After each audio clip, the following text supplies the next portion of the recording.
Oke, bismillah. Assalamualaikum warahmatullahi wabarakatuh. Bismillahirrahmanirrahim. Alhamdulillahi rabbil alamin. Wa bihi nasta'inu ala umurid dunya waddin. Allahumma salli wa sallim wa barik ala habibina wa syafi'ina Sayyidina wa maulana Muhammadin wa ala alihi wa ashabihi wa man tabi'ahum bi ihsanin ila yaumiddin. Amma ba'du. Bismillah, mari kita lanjutkan ngaji filsafat kita. Malam ini kita sampai pada sesi terakhir dari filsafat ketuhanan. Sebenarnya harusnya panjang, tapi kalau panjang-panjang di sini nanti saya takutnya malah bulet. Karena filsafat ketuhanan memang agak rumit. Kita ambil yang simpel-simpel dulu. Nanti kalau ada waktu kita perdalam satu-satu isu-isunya. Oke. Bismillah, relax. Jangan tegang. Ya, gelombang otaknya diturunkan sedikit. Kan ada itu di psikologi namanya gelombang otak. Mungkin yang dari fakultas psikologi pernah belajar. Ada beta, alfa, theta, terus delta. Ngerti ya? Kalau beta itu yang kalian pakai tiap hari. Waktu sadar, waktu semangat, waktu di jalan, waktu di kampus belajar, waktu debat, waktu kebingungan, waktu stres, itu pakai otak beta. Jadi beta ini cenderung jadi beban pikiran karena macam-macam numpuk semua di situ. Pokoknya kamu puyeng, kayak kamu di jalan itu loh. Konsentrasi sama motor, konsentrasi sama kiri kanan, konsentrasi jangan sampai disalip orang, konsentrasi macam-macam isi pikiranmu.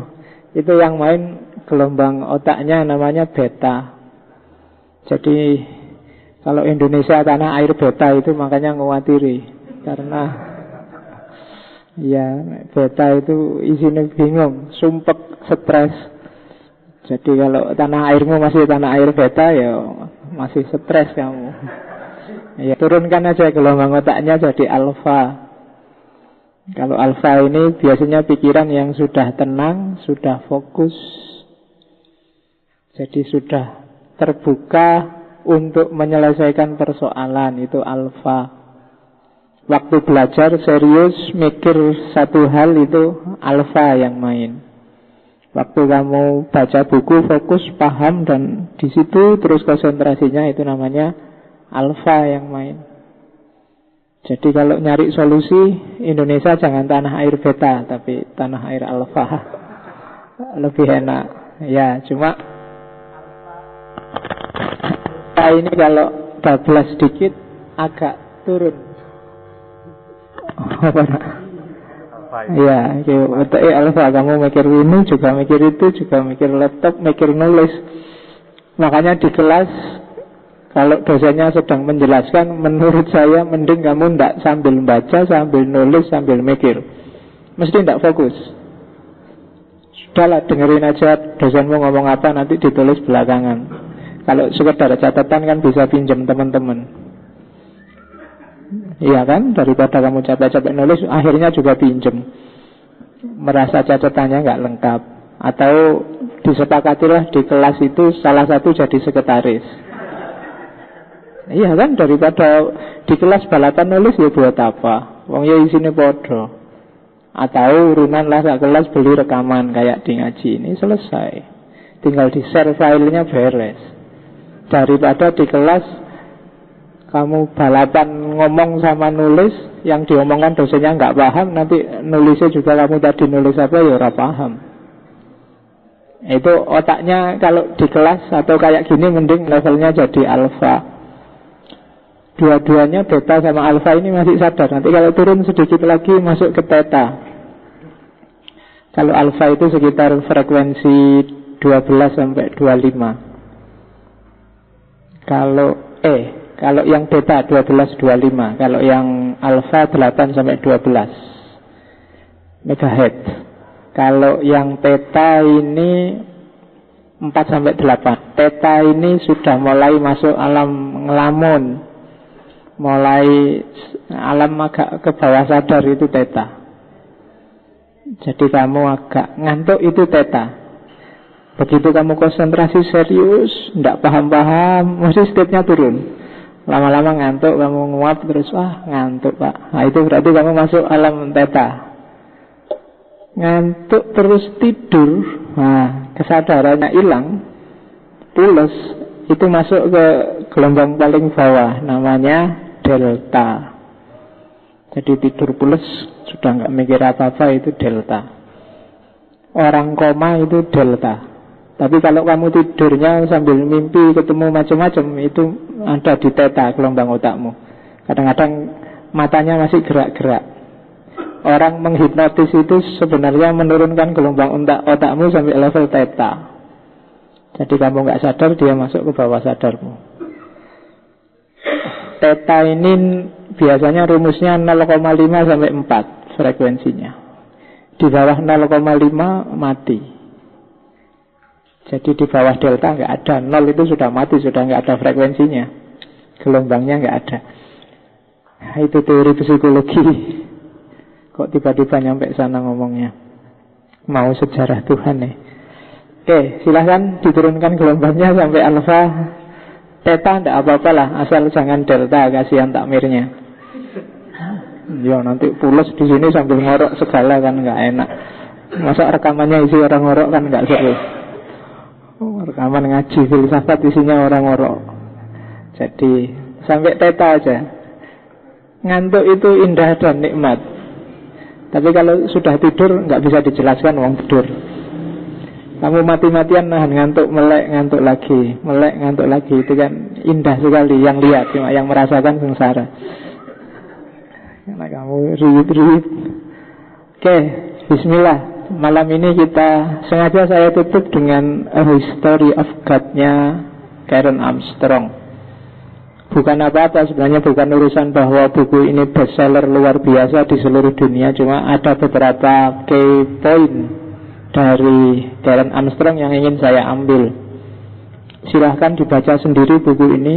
Ini bukan resensi, cuma saya comot aja sana-sini ide-ide, frase-frase yang menurut saya penting. Jadi mahasiswa agama-agama khususnya, atau yang ingin paham tentang agama-agama, menurut saya wajib baca buku ini.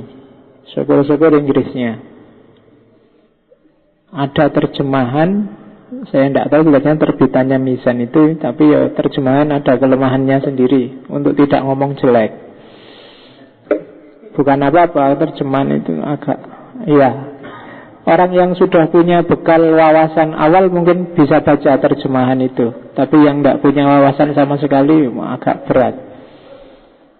Jadi kalau kamu baca buku ini tanpa wawasan awal, ya nanti gelombang otakmu turun drastis nyampe theta mesti. Dapat 2 halaman langsung liar-liar ngantuk. Meskipun buku ini termasuk yang gaya bahasanya enak. Ya, jadi apalagi yang Inggris nyaman, tidak sangat akademis meskipun sumber-sumbernya demis. Oke, kita lihat apa pesannya Karen Armstrong dalam A History of God. Karen Armstrong ini orang yang mengidentifikasi diri sebagai freelance monotheism. Jadi seorang monoteis yang percaya bahwa Tuhan itu satu tapi freelance. Kalau kamu kan sudah jelas Islam, nanti yang lain Kristen, yang lain Yahudi. Monoteis yang paling populer kan itu. Tapi dia menganggap dirinya freelance. Freelance itu ya bebas lah sakarepe. Mau ke Islam ya Islam, mau ke Yahudi, Kristen. Sekarang punya lembaga mengembangkan, saya lupa lengkapnya, tapi intinya menuju compassion. Compassion itu cinta kasih. yang jadi basis pergaulan antar manusia. Jadi compassion itu kan level paling tinggi, di atas dua gairah mata yang lain. Ada libido, di atas libido ada love, di atas love ada compassion. Jadi kalau libido itu hanya seks, kamu lihat lawan jenis yang cakep, seneng, itu libido. Di atas itu ada love. Love itu biasanya mulai ada ketergantungan, keterikatan, keterkaitan. Tapi love ini semakin murni, dia akan jadi compassion. Compassion itu, saya tidak tahu pasnya terjemahnya apa, sering diterjemahkan jadi kasih, sayang, itu compassion. Jadi sudah tidak pamrih lagi. Kalau di Islam mungkin ada level mahabbah, ada level mawaddah, ada level rohmah. Rohmah ini compassion. Kalau mawaddah ini cinta, suka, sangat suka, suka yang mendalam. Kalau mahabbah itu suka tapi konotasinya agak jasmania. Jadi aku suka kamu karena kamu cantik. Kalau aku masih suka kamu meskipun kamu jelek, itu biasanya sudah cinta. Kalau naik level lagi, aku cinta kamu tanpa syarat apapun, aku tetap sayang kamu, tidak ada pamrih apapun, tidak ada keinginan apapun, itu compassion. Kalau love itu aku cinta kamu meskipun kamu jelek, asal kamu juga cinta aku, tidak masalah, itu love. Tapi kalau compassion itu tidak ada syarat apa-apa, kamu nggak senang padaku juga tidak apa-apa, aku tetap sayang padamu. Misalnya Nabi pada umatnya, itu kan compassion. Nabi tidak dapat apa-apa loh dari kamu, tapi dia selalu mendoain kamu. Orang tua pada anaknya itu sering disebut compassion. Allah khalik pada makhluknya, itu maha compassion, Rahman Rahim. Nah ini yang dikembangkan oleh Karen Armstrong. Ada bukunya yang bagus, saya tidak tahu sudah diterjemah apa belum, yang 12 Steps. Ada 12 langkah bagi orang yang ingin mengembangkan kasih sayang sesama manusia. Yang ini hari ini banyak hilang. Relasi antar manusia kebanyakan kan sekarang bersyarat. Relasi yang bersyarat itu riskan. Kalau syaratnya nggak terpenuhi, nanti efeknya tidak enak. Kamu sama saya misalnya, ya saya sementara ini suka Pak sama Bapak karena butuh ngaji filsafatnya. Kalau nggak ada ngaji, ya saya tidak peduli lagi, tidak urusan sama Bapak. Nah, itu kan ada syarat. Kamu sama teman juga gitu kan, asal kamu nggak nyenggol aku, ayo. Tapi kalau nyenggol aku, hati-hati. Nah, itu ada syaratnya. Tapi compassion tanpa syarat, itu yang dikembangkan oleh Karen Armstrong. Dia mulai jadi idola. Masa mudanya sebenarnya dia seorang calon biarawati Kristen jelas. Sempat kuliah di Oxford. Jadi biarawati gagal karena kuliah di Oxford itu dapat wawasan banyak tentang religiositas, rasionalitas. Kemudian di Oxford mulai S1, S2, doktoralnya juga ngambil Oxford tapi nggak selesai. Kenapa nggak selesai? Karena dia punya penyakit sejak kecil yang nggak sembuh-sembuh. Dia pengidap epilepsi. Ya, kalau bahasa Jawanya ayan. Jadi yang sok kumat-kumatan, jadi doktoralnya nggak selesai. Dan dia sekarang jadi idola hebat, luar biasa. Padahal dia punya epilepsi. Harusnya kalian malu yang sehat-sehat. Orang sakit ayan aja bisa sedahsyat ini karyanya. Oke, bismillah ya, kita gali. Judulnya A Historic God. The 4000 bahasa Inggrisnya apa? 4000. Alhamdulillah masih ngerti. Kayak nera ngerti, wong ini bahasa Inggris, kamu sering alergi tuh kalau bahasa Inggris itu. Kalau kalian download History of God yang versi Indonesia itu hanya sampai bab ke-6. Kalau nggak percaya cari sendiri. babnya ada 11. Jadi 5 bab terakhir nggak masuk. Padahal itu yang penting-penting. Termasuk Tuhannya para filosof ada di bab, saya lupa, filosof reformis itu sekitar 6-7. Kalau yang Inggrisnya full, bisa di-download secara gratis. Buku ini terbitnya sekitar tahun 2003-an. Oke, kita lihat ada apa dengan Karen Armstrong dan History of God. Masa mudanya cantik, cuma yang di internet banyak gambarnya waktu tua. Kalau sudah tua ya enggak seru dilihat.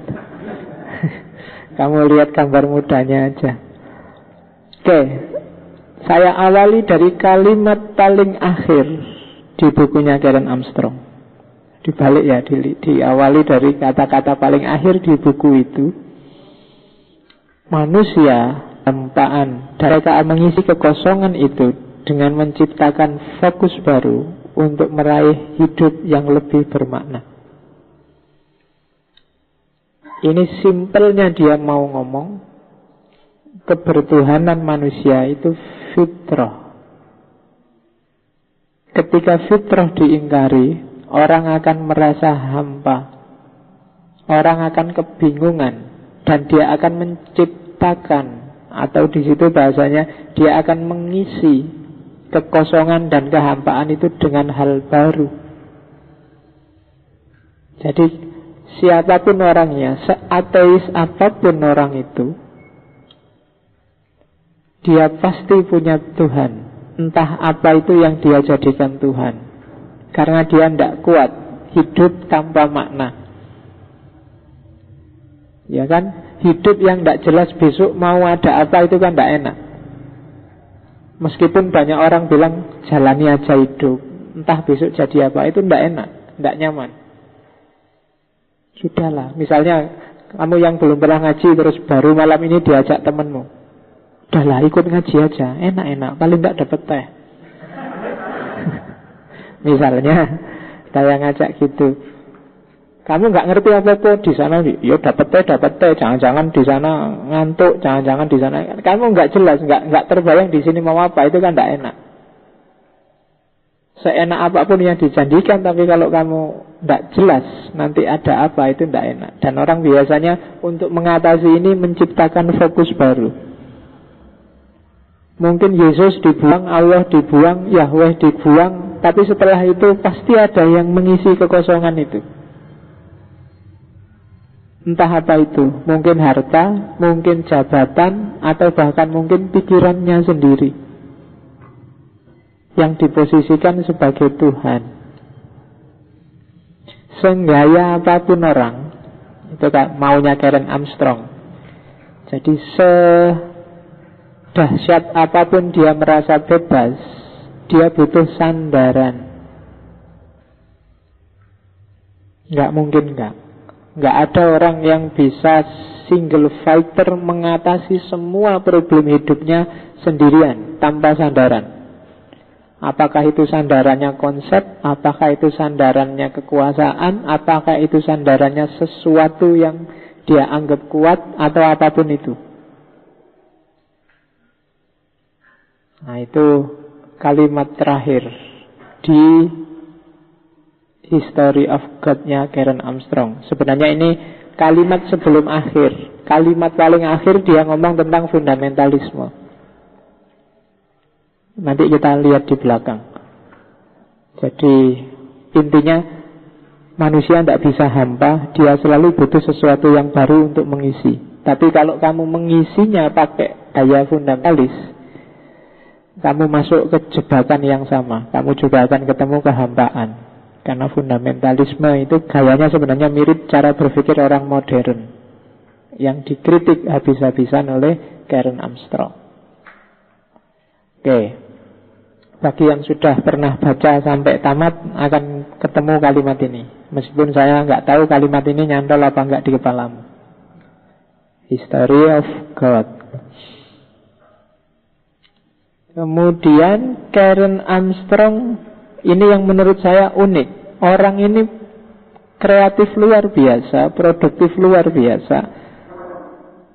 Dia cerita sendiri, kalau nulis itu dia rasanya kayak ndak mikir, ndak bingung referensi, ndak apa, kayak ngobrol aja. Kalau pakai bahasanya Daniel Goleman itu flow. Flow itu ya sudah, nulis saja dan jalan. Tiba-tiba dapat sekian ratus halaman. Kalau kalian bisa kayak gini enak.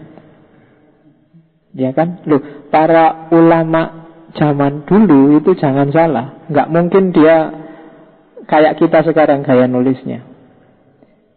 Imam Ghazali itu nulis buku-bukunya ketika dia umur 40 tahun. Setelah dia uzlah di masjid di Syam itu. Dan Imam Ghazali meninggal umur 54. 40 tahun sampai 54 itu hanya 14 tahun dia nulis. Dan coba lihat karyanya 300-an lebih, termasuk yang tebal-tebal, Ihya Ulumuddin atau Al-Mustasfa yang usul fikih itu 14 tahun nulis. Jangan-jangan dibayangkan zaman itu ada laptop yang bisa di copy paste sak senenge.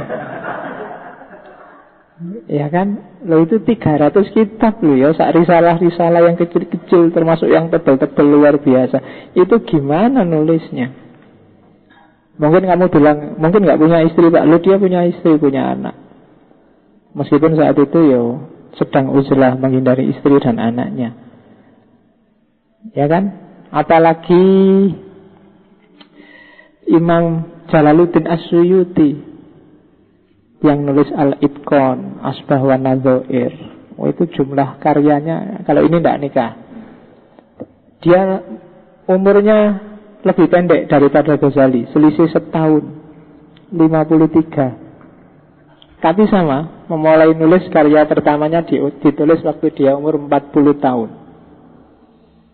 Dan jumlah karyanya hampir 2 kali lipat tulisannya Ghazali, sekitar 600-an judul kitab di semua bidang kajian Islam. Bayangkan 13 tahun nulis 600 kitab. Itu ndak sempet nongkrong, ndak sempet ngobrol, itu makannya gimana, ya kan? Kapan Facebookan, Twitteran? Zaman itu untungnya nggak ada. Nulisnya kan pakai tinta, pakai pena itu kan zaman dulu. Itu bisa sampai 600-an judul. Itu kalau ndak dahsyat nggak bisa itu. Nulisnya pakai mesti metode modelnya ilhamiyah, intuitif, instinktif. Kalau bahasa sunninya mungkin ada semacam ilmu laduni, Allah yang nuntun. Kalau katanya Asy-Sya'rani itu di Tabaqat itu, Jalaluddin As-Suyuti itu kalau sedang buntu dia ditemui oleh Nabi Muhammad. Kalau di kitab di catatannya Sya'rani sekitar 75 kali diskusi sama Nabi Muhammad langsung. Ya, dan kamu akan opo ya tenan Pak, ya sakarepmu. Buktinya dia bisa nulis 600 judul kitab. Itu aja bukti konkret. Dan manusia pasti yang bisa kayak gitu. Tinggal kamu kalikan, tinggal kamu bagi. Sehari nulis, seminggu bisa menghasilkan berapa kitab.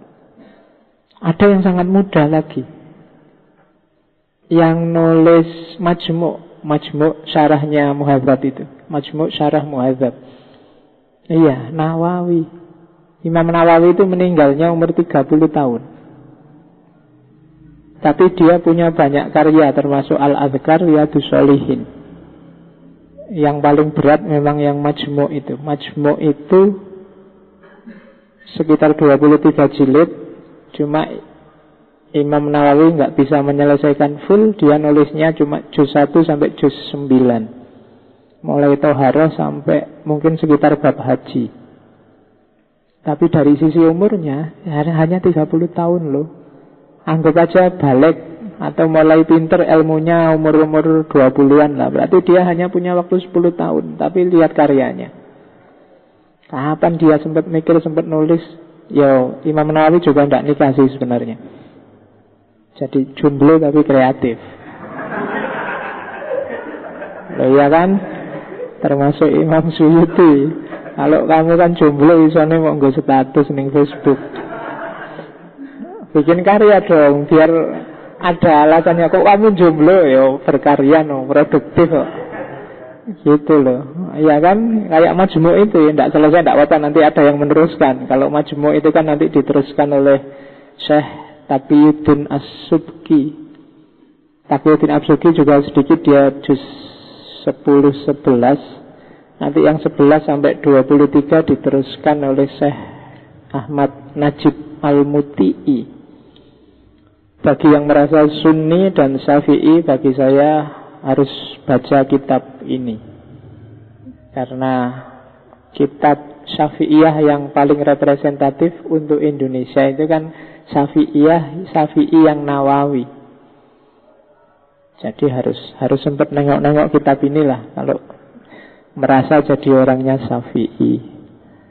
Oke, model kayak gini, sampai sana-sana ya ngomongnya.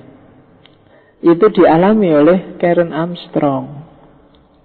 Dia heran sendiri sama dirinya, aku kok bisa ya nulis kayak gini. Tapi tulisannya luar biasa memang. Begitu dia pegang laptop, nulis nggak berhenti sudah, terus dan jadilah setebal itu. Dan kalau di Sufi namanya trans, kayak Ibnu Arabi atau Al-Hallaj waktu nulis Tawan itu kan ya semalam. Jadi sambil merem, sambil satu hadnya lahir jadi kitab.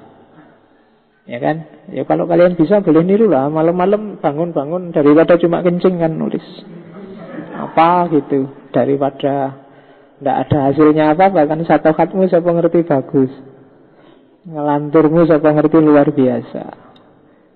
Ini sebenarnya kalau insting itu kan bisa dilatih.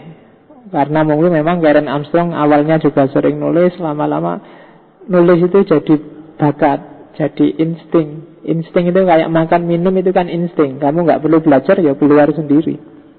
Kejarlah itu. Oke, jadi karena kalau ndak kayak gini, kamu mesti lama nulisnya. Disertasi berapa tahun, tesis berapa puluh tahun. Ya kan? Mikir lama, kayaknya nyari judul, kayaknya nyari tema, kesuwen. Begitu ngadep laptop, gimana ya mulainya, kalimatnya apa terus. Ya kan? Nggak jadi. Terus keluar ngerokok dulu, ngopi dulu. Habis itu WA-an, habis itu besok aja ndak apa-apa, belum datelin aja tuh kan gitu. Dan nggak selesai-selesai akhirnya. Ya kan? Kuncinya nulis itu satu, nggak perlu mikir pengen nulis apa. Diawali bagaimana, yang bagus bagaimana, nggak akan jadi, nulis saja. Apa sih idemu? Tulis saja apa adanya. Urusan mempertebal, memperkaya gampang. Kamu tinggal nyari buku, referensi kemana-mana ada. Nulis saja dulu idemu apa. Kalau nunggu buku, nunggu referensi, nunggu dapat bahan di mana, nggak akan selesai. Main insting. Kayak kamu kalau dipepet dosennya, besok makalahnya dikumpul ya, kan cepet itu. Besok ya. Kalau nggak dikumpul sekarang nggak jadi-jadi. Ya kan? Kamu nggak ada skripsi 2 semester 1 tahun, saya yakin efektifnya nggak ada 1 bulan. Begitu kepepet deadline kan kamu terus mati-matian. Lah ngapain nggak mati-matian sejak kemarin? Mati-matiannya kalau sudah kepepet. Jadi bikin situasi kepepet terus kalau gitu. Jadi anggap aja kamu sedang dipepet, atau nyarilah orang yang mau mepet kamu, biar kamu cepat selesai skripsi, tesis, disertasinya. Tapi ya kayak Karen Armstrong, begitu kamu lanyah, terlatih nulis, akan cepat. Itu keluarnya insting sudah, jalan. Novelis-novelis besar itu kan terus berkarya. Lama-lama kamu punya gaya, punya style. Nggak harus capek, tulisan jadi. Coba aja. Instinktif. Jadi percuma kamu latihan jurnalistik 2, 3, 4 kali, nggak pernah nulis aja kok, buat apa. Jadi daripada gitu mending nggak usah latihan, tapi nulis terus. Nggak ada jeleknya, lama-lama kualitasnya bagus sendiri. Mungkin pertama nulis, temenmu aja nggak paham nulis apa. Kamu sendiri baca, habis itu ya aku mau nulis apa ya, ora paham, serapopo. Lama-lama kamu pasti bisa. Dan itu yang dilakukan Karen Armstrong di History of God. Nah, itu tadi proses nulisnya.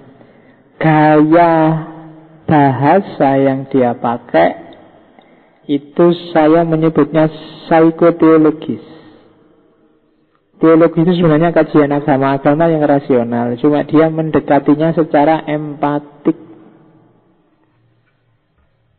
Itu yang bikin banyak orang salah paham. Dianggapnya di History of God inilah Karen Armstrong bela agama Islam. Iya sih, ketika ngomong Islam ya dia sangat pro-Islam. Sama dengan ketika dia ngomong Buddha, ngomong Yahudi, ngomong Kristen. Ya nggak usah terlalu seneng, karena memang dia pendekatannya empatik. Agama apapun dia rasakan sebagai seorang insider. Dia rasakan sebagai seorang muslim. Empati itu kan masuk ke dunia yang dibaca. Kalau kamu punya teman kesusahan kan, aku turut berempati. Berarti apa? Turut merasakan seperti yang kamu rasakan. Nah, itu yang dilakukan oleh Karen Armstrong. Makanya buku ini sukses luar biasa, karena dia tidak menghakimi, tidak menganalisis menang-menangan pakai akal kayak para filosof, tapi dia mendekatinya secara empatik, kemudian mendeskripsikannya secara historis. Mengapa ada kepercayaan kayak gini? Dulu asal-usulnya dari mana? Siapa sih yang pertama kali menyebut ini? Orang ini sampai pikirannya kayak gini karena dia ngalami ini, melihat ini, sehingga itu kan pendekatan yang sebagai seorang insider. Hanya insider yang tahu. Jadi kalau kamu ingin kayak gaya Karen Armstrong, ya berarti kamu harus ketika mengkaji sesuatu masuklah ke sana. Ketika kamu mengkaji Syiah misalnya, gaya ini ya kamu masuk. Seandainya aku orang Syiah, sentimen kesiahan itu apa saja sih? Kenapa sih sampai segitunya misalnya orang Syiah itu pro Ali? Mungkin bisa kamu runut sampai kasus terbunuhnya Ulen, sampai kasus bagi mereka dirampasnya haknya Ali. Seandainya kamu yang kayak gitu apa ya? Itu empatik. Jadi memposisikan dirimu sebagai aktor yang main. Misalnya kamu Muhammadiyah belajar NU, ya posisikan dirimu sebagai seorang tradisionalis versi NU. Itu empatik. Apa yang kamu rasakan seandainya kamu ziarah, kamu tawasul, terus dimaki-maki orang, bid'ah lah, apalah. Itu kan empatik, kamu masuk ke dunianya. Iya ya, seandainya aku digituin juga tidak mau. Sama juga, seandainya aku Wahabi terus ada orang bunyi-bunyi kayak gitu, ya masalah. Itu namanya empatik. Selama ini orang mengkaji agama, aliran-aliran keagamaan itu biasanya modelnya tidak empatik tapi berjarak. Bahkan dengan kacamatanya sendiri yang ada menghakimi. Dari agamanya sendiri dia tampilkan, dia tunjukkan yang bagus-bagus, dari yang lain dia cari yang jelek-jelek. Yang terjadi hari ini, dan itulah modusnya dialog. Dialog itu kan selalu gitu. Milikmu apa, milikku ini loh. Jadi masing-masing kukuh di posisinya. Yang terjadi ya akhirnya orang semakin tegas dengan perbedaannya. Dan ketika orang semakin tegas dalam perbedaan, itu semakin susah untuk disatukan. Mau apa-apa yang muncul duluan, kita kan beda. Ya kan? Setiap kali NU Muhammadiyah kamu bahas, misalnya untuk kasus Indonesia ya, sebanyak itulah kamu semakin jauh. Kalian akan semakin tidak dekat. Karena apa? Kalian semakin menegaskan perbedaan. Semakin kalian tunjukkan, ini loh, ini loh, ini loh. Zaman tahun 2006-an saya pernah ke Singapura, NTU. Di sana banyak juga ahli agama. Salah satu yang tak tanyain di sana, kok di Singapura lebih adem ya, nggak kayak di Indonesia rame. Kuncinya apa, Prof? Jawabannya dia, karena di sini agama jarang dibahas. Jadi jarang didiskusikan. Tema-temanya lebih banyak ke sains. Yang agama jarang didiskusikan. Ketika jarang didiskusikan, minusnya lebih gampang. Tapi ketika kamu kebanyakan bahas, kebanyakan diskusi, itu ya semakin ruwet. Apalagi begitu era reformasi, keterbukaan opo wae kan kamu bahas. Bahkan yang tidak punya kompetensi apa-apa ikut bahas, ikut rame, ikut menghakimi. Dan rusak semua akhirnya, bubar wis. Yang baru bisa baca terjemahannya sekarang berani nyalahin orang lain loh. Pokoknya Islami Quran hadis. Bisa ngaji mas? Tidak bisa. Tapi Quran itu, Islam itu harus Quran hadis, ya kan? Dan hadisnya cuma kitab terjemahan yang judulnya 40 hadis pilihan gitu kan. Ya. Kalau ceramah sesuai dengan sabda Nabi, Arabnya mesti nggak dibaca, yang artinya sip itu. Oke, jadi ya enggak apa-apa sih punya komitmen keagamaan yang bagus, cuma ya ngerti porsi dan proporsinya.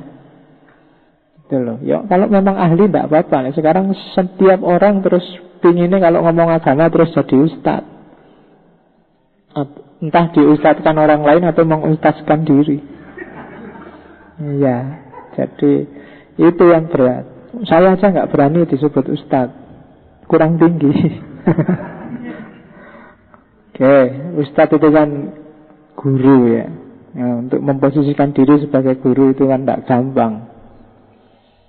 Tidak sekedar kamu punya jenggot terus bisa salam dan alhamdulillah gitu ya. Terus ustadz. Oke, makanya zaman Nabi itu para sahabat kan nggak mau dia disebut ulama, disebut wali, apa, maunya disebut sahabat aja sama Nabi. Nggak mau disebut yang tinggi-tinggi. Oke, jadi itu jenis kajian psikoteologis. Jadi memposisikan diri sebagai objek yang dikaji. Kita lihat asumsi-asumsinya Karen Armstrong. Jadi jangan kaget ya, meskipun itu History of God, sebenarnya Karen Armstrong yang dibidik hanya 3 agama besar, 3 agama anak-anaknya Ibrahim, Abrahamic religion, Yahudi, Kristen, dan Islam. Meskipun nanti di bab awal yang judulnya In the Beginning dia ngomong tentang asal-usul agama. Nanti kita singgung sedikit asal-usul agama itu. Tapi yang jelas fokusnya dia adalah perkembangan 3 agama besar, Yahudi, Kristen, dan Islam. Murid-muridnya, keturunannya Nabi Ibrahim. Oke, ya sekarang kan mulai banyak kajian, penelitian. Yang terakhir itu yang profesor dari India itu yang membuktikan bahwa Ibrahim itu sebenarnya Brahmana dari India. Ya, nanti jadi Ibrahim itu yang Brahman di India, sementara yang Wisnu itu Nabi Nuh dan yang Siwa itu Nabi Adam. Bisa kesimpulan kayak gitu, cari aja. Saya lupa yang itu profesor dari India. Tulisannya banyak. Kalau yang tentang Ibrahim, cari bukunya yang judulnya Who Was Ibrahim. Dan argumennya semacam otak-atik gadok, tapi dia punya bukti arkeologis yang panjang. Tulisannya tebal segini. Jadi tidak asal ngomong, wong profesor kan. Jadi dia punya data panjang untuk membuktikan bahwa Ibrahim itu sebenarnya Brahmana dari India. Mulai macam-macam buktinya, mulai istrinya.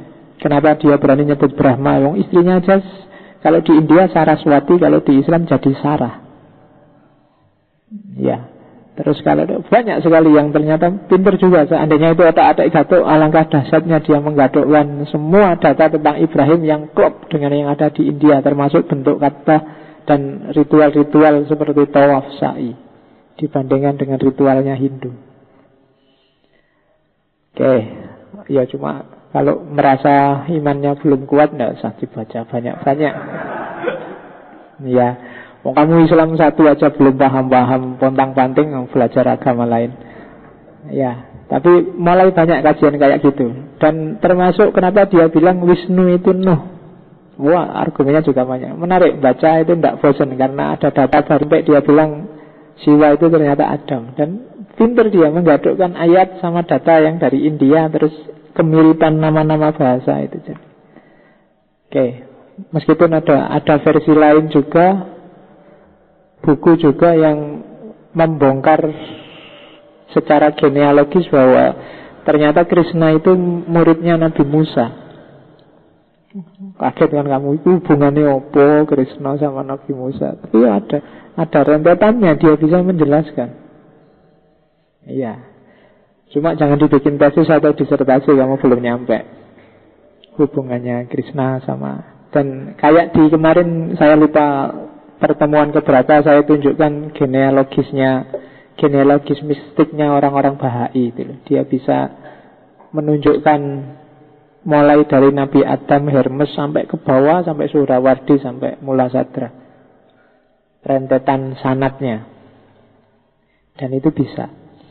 Oke, termasuk yang dikembangkan oleh Karen Armstrong adalah sejenis, kalau pakai bahasa Hussein Nasr, Saintia Sakra, sejenis perennialisme.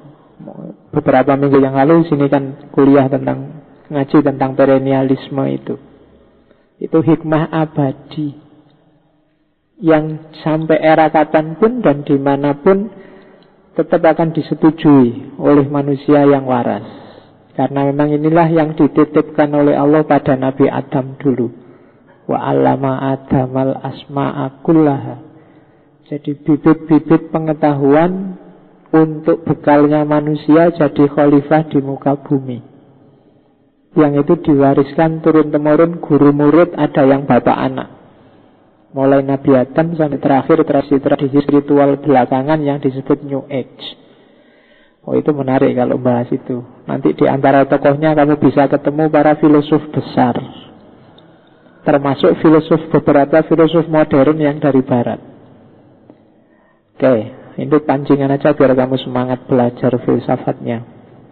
Ternyata filsafat itu tidak sekedar ngomong yang rasional dan material. Banyak sisi-sisi yang bisa kita ungkap. Semakin luas wawasanmu, kamu akan semakin sadar bahwa ternyata masih sangat banyak loh yang harus saya ketahui. Imam Suyuti nulis 600 kitab, Imam Ghazali nulis 600 kitab. Itu kalau dijajar sama kalian kan gak ada apa-apanya, sama sekali, apalagi saya. Jadi sama sekali tidak ada tempat bagi kita, siapapun orangnya, apalagi di Indonesia, untuk sombong, merasa diri besar di level apapun.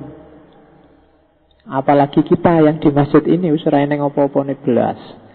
Jadi tidak usah gaya, tidak usah sombong, tapi tetap kita bergerak sedikit demi sedikit. Ambillah semua yang semakin mendekatkanmu pada Allah. Itu pasti Saintia Sakra, pasti hikmah abadi. Ambil aja. Yang semakin bikin kamu sedikit demi sedikit semakin dekat sama Allah, bahkan dari pengajian yang anti Tuhan, kayak filsafat belakangan ini. Jadi ngajinya ngaji anti Tuhan, ngaji ateisme, agnostisisme, tapi kan dari situ kamu bisa ngambil hikmah yang semakin sadar kelemahanmu, yang bikin, oh ya ternyata aku itu tidak ada apa-apanya, akalku sangat terbatas. Itu kan berarti semakin dekat, semakin kamu jaraknya semakin pendek sama Allah. Karena kalau kamu mendekat selangkah, Allah mendekatnya 2-3 langkah. Nah, ngaji ini sebenarnya visinya ke sana. Dari jalur apapun kita tempuh untuk semakin dekat sama Allah. Oke, asumsinya Armstrong yang pertama, setiap kepercayaan, setiap teologi itu berarti pemahaman manusia tentang Tuhan. Itu sifatnya historis. Jadi sifatnya berubah-ubah dan dinamis. Tidak ada agama itu yang utuh ketika berhadapan dengan waktu. Apapun agamanya, termasuk Islam. Kalau kamu bilang, Pak, Islam itu asli loh Pak, sejati loh Pak, ya pertanyaannya gampang, Islam sing ndi? Islam yang mana? Islamnya Arab, Islamnya Indonesia. Kalau Islamnya Indonesia, Indonesia yang mana? Yang NU, yang Muhammadiyah, yang Persis? NU. Kalau NU yang mana? NU yang saya tagih apa Salahuddin Wahid? Nah, iya kan? Lu panjang dan jangan gelisah dengan itu. Itu natural kok. Memang manusia itu seperti itu. Berhadapan dengan ruang dan waktu yang dinamis, bahkan pikirannya sendiri, pemahamannya sendiri juga dinamis. Bandingkan Allah zaman kamu kecil di pikiranmu dengan Allah yang sekarang ada di pikiranmu. Dulu zaman kamu kecil kan seolah-olah hati-hati loh ya, besok masuk neraka. Kalau nggak sholat dipentungi di neraka. Kalau lupa dikit kan serba mungkin ngeri. Allah yang, kalau bahasanya Karen Armstrong, Allah yang agak tiran, Tuhan yang tiran. Isinya siap-siap nyiksa kamu. Dari atas dia lihat ke bawah, ayo sholat apa enggak, ayo, kan gitu bayanganmu. Ya kan? Sekarang sudah mulai pinter. Nah, Tuhannya juga mulai pinter, mulai nyantai.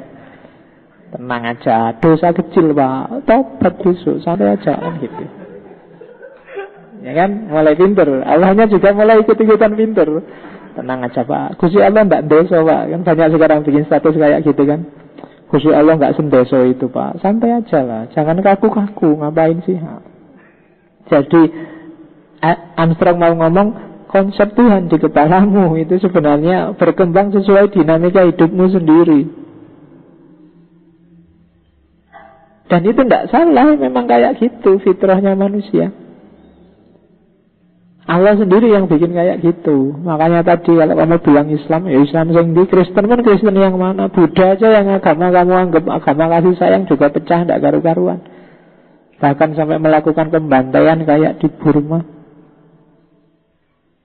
Jadi asumsi pertamanya itu ketika dia nyusun buku History of God. Dan seperti analisisnya Ibnu Khaldun, konsep apapun, sebagus apapun konsep itu, pada gilirannya dia akan dianggap tidak relevan, terus ditentang, terus muncul anomali-anomali, terus ganti yang baru. Dan itu fitrah sudah. Mbok kamu mati-matian mau khitoh, mau ADART, mau apa, realitas itu dinamis. Satu-satunya jalan kamu otoriter atau adaptif. Itu aja. Kalau otoriter ya berarti harus ada yang dikorbankan, harus ada yang direpresi. Tapi kalau adaptif ya berarti harus siap selalu melakukan penyesuaian-penyesuaian. Selama ini banyak yang ngambil strategi otoriter. Strategi otoriter itu misalnya ada buku yang bagus, kalau potensial dianggap mengancam keyakinan kan, jangan dibaca buku ini, nanti rusak imanmu, jangan. Itu kan strategi otoriter namanya. Jangan ngomong sama orang ini, nanti kamu dikafirkan. Jangan ngomong, itu namanya strategi otoriter. Untuk menutup-nutupi ideologi yang sudah nggak relevan. Kalau kamu merasa ideologi ini relevan, silahkan siapa saja ngomong, silahkan baca buku apa aja. Kalau milik kita memang benar, dia akan bertahan. Kayak katanya Hegel itu loh, sejarah akan bergerak secara dialektis ke arah yang lebih rasional. Yang tidak rasional mungkin bisa bertahan, tapi dia tidak akan lama. Cara mempertahankannya ya pakai gaya otoriter tadi. Tapi yang dianggap benar pada gilirannya juga akan berubah. Kamu misalnya, saya bebas loh Pak mikirnya karya sendiri, tapi ya sekarang benar, besok dia bisa berubah. Dan itu manusiawi, katanya Karen Armstrong. Tidak ada kalau kamu jeli yang murni, termasuk yang apa wis, yang harafiah, salafiyah, wahabiyah. Bandingkan salafiyah tahun berapa dengan tahun berapa. Ya kan? Dulu salafiyah diimpor dengan riang gembira oleh teman-teman NU, bikin banyak pondok pesantren Syafi'i Salafi, kan selalu begitu. Sekarang Salafi konotasinya berubah sudah. Tidak mau lagi orang NU pakai Salafi, dianggap Salafi yang pakai jenggot dan celana cingkrang itu kan, konotasinya ganti. Kalau dulu istilah Salafi itu konotasinya puritan, tradisional, sekarang konotasinya keras. Dan itu wajar, wong memang dinamis realitas itu. Pasti ada tarian-tarian, ada dialektika yang dari sintesis, antitesis, tesis, terus begitu. Dan itu yang terjadi sepanjang sejarahnya manusia. Asumsi pertama. Jadi tidak ada yang abadi. Kayak lagunya Ariel. Oke, ya referensinya Ariel. Pengajian itu harusnya Quran, malah Ariel. Terus asumsi yang kedua, ya kamu cari sendiri Qurannya, kan banyak ayat, tidak ada yang abadi. Yang kedua, selain homo politik, homo rasional, manusia itu hewan yang berakal, manusia itu hewan. Kan banyak homo kalau di konsep-konsep sosiologis, antropologis. Tapi katanya Karen Armstrong, manusia itu homo spiritual atau homo religius, makhluk yang butuh religi.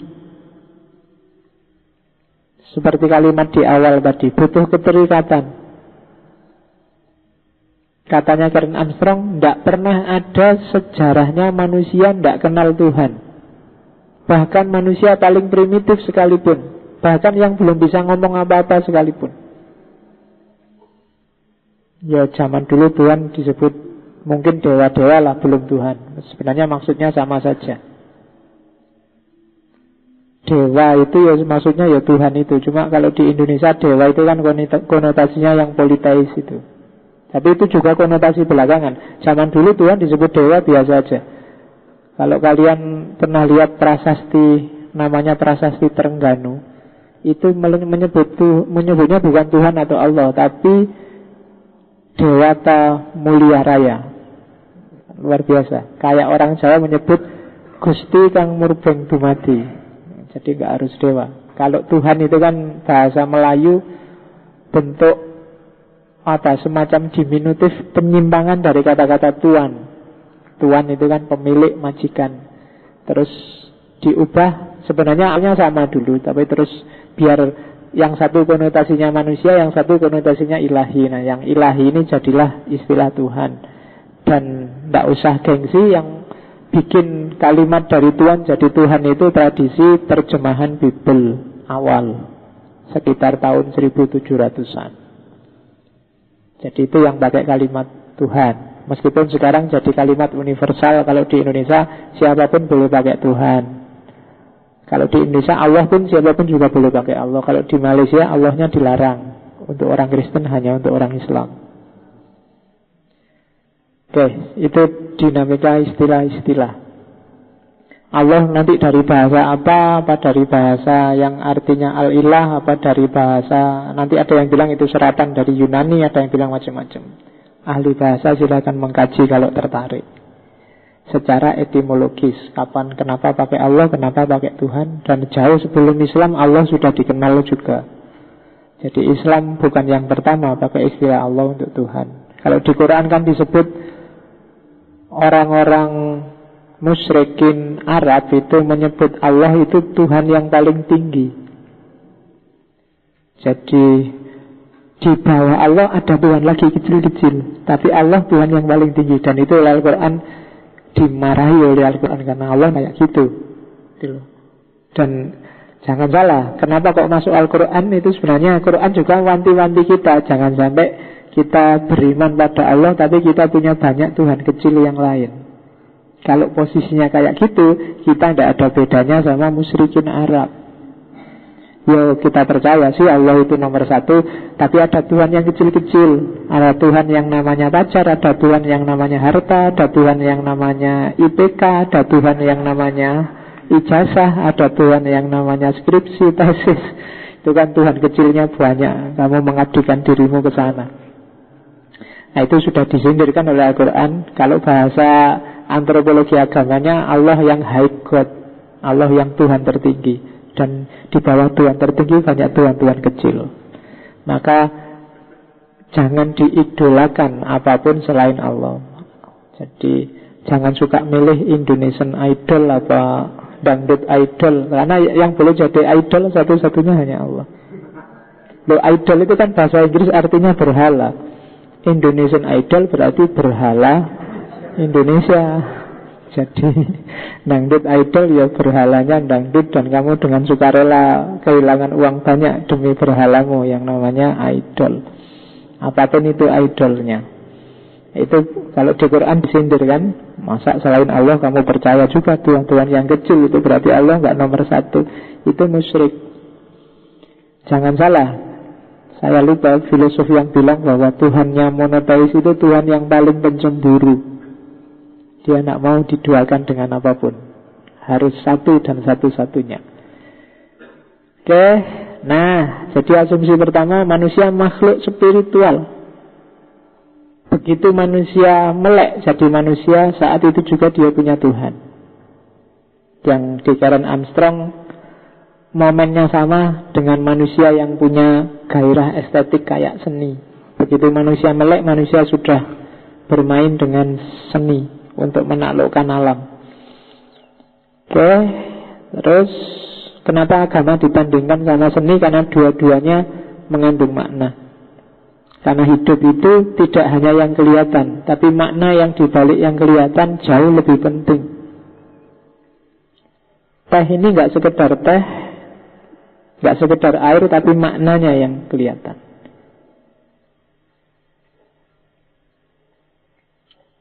Oke, ya kamu kasih makna sendiri.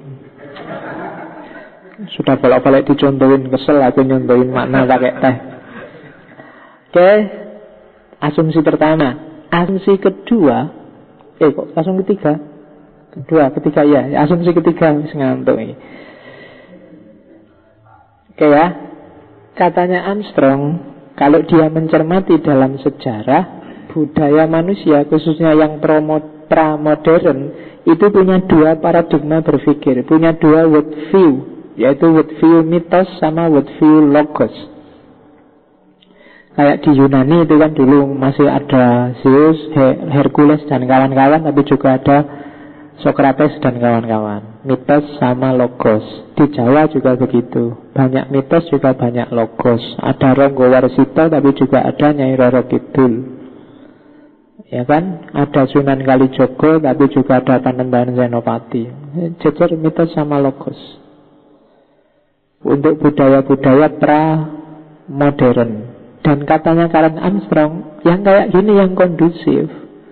Karena orang tidak cuma butuh sains, tapi juga butuh makna hidup. Yang makna hidup itu tidak bisa kalau hanya diperoleh dari akal. Dan disitulah mitos-mitos bermain. Mitoslah yang mengerangkai konteks makna hidup. Nyai Roro Kidul itu kan mitos, tapi dibalik Nyai Roro Kidul ada banyak signifikasi makna yang bisa mengambil, yang bisa digunakan orang Jawa untuk hidup sebagai basis kearifan lokalnya. Penghargaan luar biasa pada Nyai Roro Kidul itu bisa bermakna penghargaan pada laut, bisa bermakna macam-macam. Penghargaan pada kekuatan feminin bisa bermakna dan lain sebagainya. Kenapa di Jawa itu semua yang super power kok kebanyakan perempuan? Ada Dewi Sri, ada Nyai Roro Kidul, ada banyak yang perempuan-perempuan. Oh, itu pasti ada rahasia, ada makna di sana. Jadi itulah main dan perannya mitos. Kenapa kok dulu ada danyang? Kenapa kok dulu ada dan lain sebagainya. Termasuk di pohon-pohon, wah ini ada penunggunya, ada danyangnya. Itu di sana ada banyak makna yang kata-kata penunggu, kata-kata danyang ini untuk mengerangkai kearifan di balik yang dimaksud. Misalnya biar orang menghargai alam, menghargai ekologis, terus di pohon-pohon dikasih bunga, di bawahnya ada sajen, itu kan sudah. Coba kamu misalnya ada pohon besar, di bawahnya ada orang habis buang kembang, kamu kencing di situ aja kan takut. Apalagi nebang pohonnya, saya wedi dianggap ada penunggunya pak, khawatir aku pak. Ya kan, itu bukti, salah satu bukti ada makna kearifan lokal, biar lingkungannya nggak rusak. Jadi kalau ada orang kok sering kencing di tembokmu, misalnya di pojok yang mana, yang dimana sering dikencingi, kasih aja sajen di situ. Ayo. Begitu ada sajennya nggak berani orang kencing di situ. Mau kencing mikir 2 kali. Jadi itu kan mitos, tapi ada kearifan di situ. Kamu sendiri juga takut kencing di situ. Jadi mitos. Tapi begitu semuanya saintifik kayak Barat yang hanya pakai logos, tragedi datang. Kalau logos sih bagus, memang bagus, basis akal. Jadi yang serba praktis, serba jelas untuk menaklukkan lingkungan sekeliling ya memang harus pakai logos. Tapi untuk makna orang butuh mitos. Itu yang bikin terjadi, kalau ini sebenarnya bahasanya Hussein Nasr, nestapa manusia modern, nestapa manusia barat. Kenapa? Begitu mitos hilang, begitu mitologi hilang, orang kehilangan makna. Termasuk urusan kebertuhanan yang dianggap mitos. Karena nggak empiris. Tuhan itu kan nggak empiris. Kamu nggak bisa ketemu langsung, salaman, ngajak ngobrol, ngejak orang di angkringan, nggak bisa, wong dia nggak empiris. Dan bagi orang barat, apa nggak empiris, nggak jelas buktinya. Dan dia mengalami tadi, di awal tadi, banyak kehampaan. Ketika kamu sudah mentok dengan kekuatanmu dan banyak hal tidak teratasi, kalau nggak punya Tuhan, kamu merasa hampa. Kalau kita kan anak punya Tuhan, ada apa-apa mentok, wallahu a'lam bishawab. Allah yang lebih tahu, Allah yang akan ngatasi, serahkan semua pada Allah, beres. Takdirnya begitu, mau apa lagi? Selesai. Kayak tragedi Mina itu kan gampang. Begitu ada tragedi Dies, ya sudah kehendaknya Allah begitu.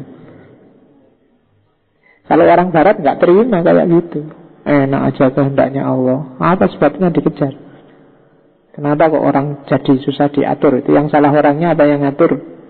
Kenapa? Itu dikejar kalau orang barat. Tapi karena kita punya Tuhan kan selalu larinya ke Tuhan. Ya ada plus minusnya. Ya minusnya kadang kita jadi cengeng, kadang kita nggak tahan banting. Begitu kalah ya langsung nyerah. Kayak Islam dulu sangat jaya. Begitu kalah kan langsung. Karena paradigmanya dari sains jadi tasawuf di era akhir Abbasiyah itu kan. Kalau tasawuf kan isinya kayak tadi, yang serahkan semua pada Allah. Apapun yang terjadi besok kan ya mati, terus kembali pada Allah. Ngapain sih capek-capek kan, terus itu.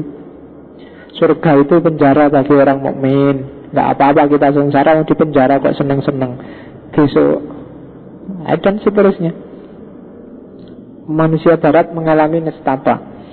Sekarang kita lihat evolusi kebertuhanan tadi. Ada beberapa yang tak kelompokkan pakai teori. Yang pertama ada teori namanya cultural creation, yang melihat kebertuhanan manusia dalam 5 fase.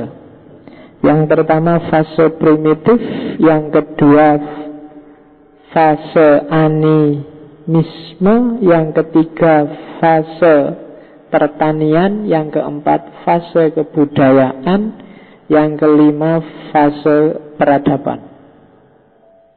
Ini untuk menguatkan pendapatnya Armstrong bahwa ternyata gagasan ketuhanan itu seiring perkembangan akalnya manusia. Fase paling awal itu dia menyebutnya fase primitif. Manusia masih nomaden, cari makannya berburu. Ya, bayangkan zaman-zaman Flintstone atau zaman-zaman kuno yang orang masih pakai bajunya dari kulit binatang, senjatanya tombak untuk berburu, hanya itu aja. Di era itu Tuhannya adalah kekuatan yang ada di balik benda. Begitu dia nggak berdaya di hadapan pohon, dianggapnya pohon punya kekuatan. Begitu nggak berdaya di hadapan laut, dianggapnya laut punya kekuatan. Begitu lihat batu, kok ini batu ini, tiap kali dekat batu ini kok saya celaka. Ini batu ini mesti punya kekuatan mencelakakan. Itu primitif. Jadi punya, kadang disebut dinamisme, ada daya di balik benda. Jadi siapapun hari ini yang pakai akik dan percaya di balik akik itu ada dayanya, kamu masih primitif. Nah ya kan, dinamisme. Jadi percaya kalau ini ada dayanya. Setiap kali pakai ini Pak, saya semakin cakep, semua orang gitu. Iya, itu berarti cara berpikirmu masih primitif. Manusia yang masih nomaden, yang belum pakai baju. Jadi percaya pada kekuatan benda-benda. Jadi ternyata hari ini kita sedang balik lagi ke zaman primitif. Oke. Nah, ketika gagasan tentang benda ini berkembang di era namanya animisme, ketika manusia sudah mulai menetap, mulai berkelompok, mulai bisa tanam-menanam, yang tadi dianggap cuma daya, sekarang berkembang. Ini nggak cuma daya, tapi ada sosoknya. Sosok ini ada barangnya, terus jadi danyang, jadi hantu, jadi penunggu, jadi yang bau rekso. Itu animisme. Karena orangnya sudah mulai establish pertanian, ya percayalah dia pada para penunggu. Yang tadi cuma daya, sekarang daya ini dipersonkan. Lahirlah para penunggu. Nah, ini horizon animisme, anima. Kalau yang kartun-kartun itu kan anime. Sebenarnya maksudnya anime itu ya hantu sebenarnya artinya. Makanya dulu kalau saya kecil, film kartun itu di kampung disebut film setan. Nonton film setan yuk. Jadi karena gambarnya kan aneh-aneh. Masa ada binatang bisa ngomong, binatang bisa bicara, itu dianggap hantu. Makanya disebut anime. Jadi ini bukan sekedar ada teorinya ternyata anime itu kan. Terus jadilah animasi.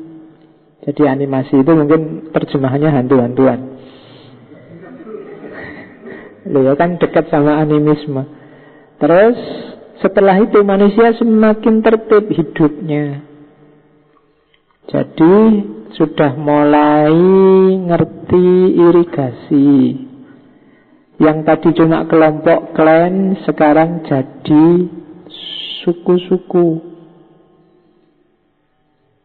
Oke? Nah, tadi kepercayaan pada hantu tadi berubah. Kalau tadi dianggap hantu ya ada sosoknya, sekarang naik levelnya. Bukan lagi hantu, tapi ini dewa loh. Di era pertanian. Jadi ada di balik pohon ya ada dewa pohon, di balik laut ya ada dewa laut, di bawah tanah ada dewa bumi, di atas langit ada dewa langit, dan seterusnya. Jadi roh-roh tadi sekarang jadi dewa. Nah, nanti naik kelas lagi, manusia semakin pintar, semakin canggih. Muncul kebudayaan-kebudayaan besar, Yunani, Babilonia, Romawi. Mulai muncul pemerintahan, sistem pemerintahan. Nah, ketika muncul sistem pemerintahan, dibayangkan dewa-dewa yang tadi banyak itu juga sebenarnya ada pemerintahannya loh. Maka terus muncul, oh berarti dewa juga ada rajanya, yang high god tadi loh. Di Yunani terus ada rajanya para dewa namanya Zeus. Di Mesir terus ada rajanya para dewa namanya dewa matahari, dewa Ra, dan seterusnya. Kayak kita di Merapi itu ada kerajaan makhluk halus, rajanya namanya siapa, patihnya namanya siapa, anak buahnya namanya siapa. Gagasan kayak gini itu munculnya seiring orang Jawa sendiri yang mengenal pemerintahan. Terus dibayangkan dewa-dewa juga ada pemerintahannya. Ada yang bagian panglima, ada yang bagian patih, ada yang bagian kan itu. Nyai Roro Kidul itu ratunya. Kalau Nyai Blorong itu panglimanya, senopatinya. Kalau Nyai siapa itu, dan seterusnya. Itu gagasan ini muncul ketika ya orang Jawa sendiri punya struktur ngerti pemerintahan. Kalau mereka nggak kenal pemerintahan kayak di era klasik, nggak sempat membayangkan dewa-dewa. Nah, lama-lama dari sistem pemerintahan ini kan ada yang paling tinggi, rajanya. Lama-lama kultus pada raja ini semakin besar sampai akhirnya yang lain kalah semua. Lahirlah yang namanya monoteis. Percaya bahwa sebenarnya yang sejatinya penguasa itu ya cuma satu. Tidak ada yang lain. Nah itu monoteis.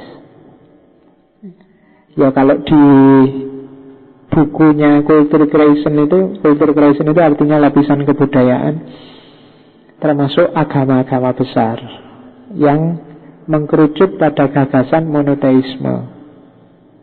Itu teori pertama. Ada lagi teori kedua, namanya teori psikologis evolusionistis. Subteorinya yang pertama ada animist teori. Animist teori ini yang punya teori Edward Taylor. Bukunya judulnya Primitive Culture. Jadi sebenarnya ya bukan karena budaya, tapi karena psikologi. Jadi pertama-tama orang memahami fenomena orang mimpi, orang sakit, orang mati. Mikir sendiri terusan. Ini orang sakit, ini orang mati, kalau salah mimpi itu wong tubuhnya tidur, tapi kok bisa mengalami macam-macam ya rasanya.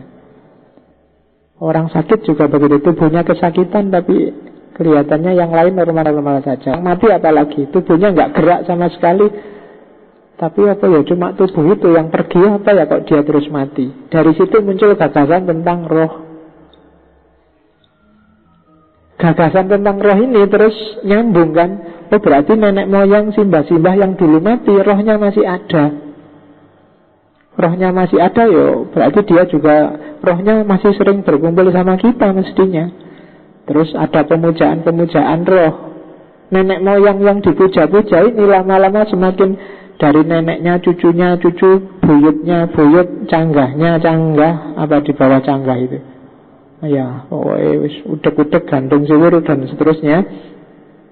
Canggah ke bawah, semakin dikultuskan, rohnya nenek moyang ini lama-lama jadi dewa. Karena nenek moyangnya semakin banyak, dewa-dewanya semakin banyak. Lahirlah politeisme. Oh ternyata evolutif. Teori pertama. Teori kedua itu namanya perception theory, yang punya teori Max Muller, Growth of Religion, pertumbuhan agama. Jadi orang begitu melihat langit, matahari, petir, meteor, macam-macam itu kan dia merasa sangat kecil, tidak berdaya. Dari situ memunculkan ide tentang pasti ada yang tidak terbatas, the idea of the infinite. Jadi ide tentang sesuatu yang besar, yang luar biasa, yang mengatasi semuanya, termasuk mengatasi langit, matahari, petir, bencana, laut, dan macam-macam. Karena manusianya sendiri lemah, nggak bisa menguasai. Pasti ada yang di atas itu yang menguasai. Nah itu perception theory, dari persepsi sehari-hari. Ada juga yang namanya totem theory. Totem theory itu katanya yang punya teori McLennan, Studies in Ancient History. Yang punya teori totem juga Fraser, Freud, dan Durkheim. Jadi agama paling tua itu agama totem. Totem itu binatang atau tumbuhan yang dianggap suci, simbolnya suku. Itulah yang dulu disembah. Logika totem ini kan dipakai sampai hari ini. Jadinya lambang negara. Indonesia punya totem namanya Garuda. Amerika punya elang. Apa aja totem itu. Inggris punya singa. Ayo, itu lang FA Cup itu ya, gambar Three Lions. Argentina punya apa? Messi.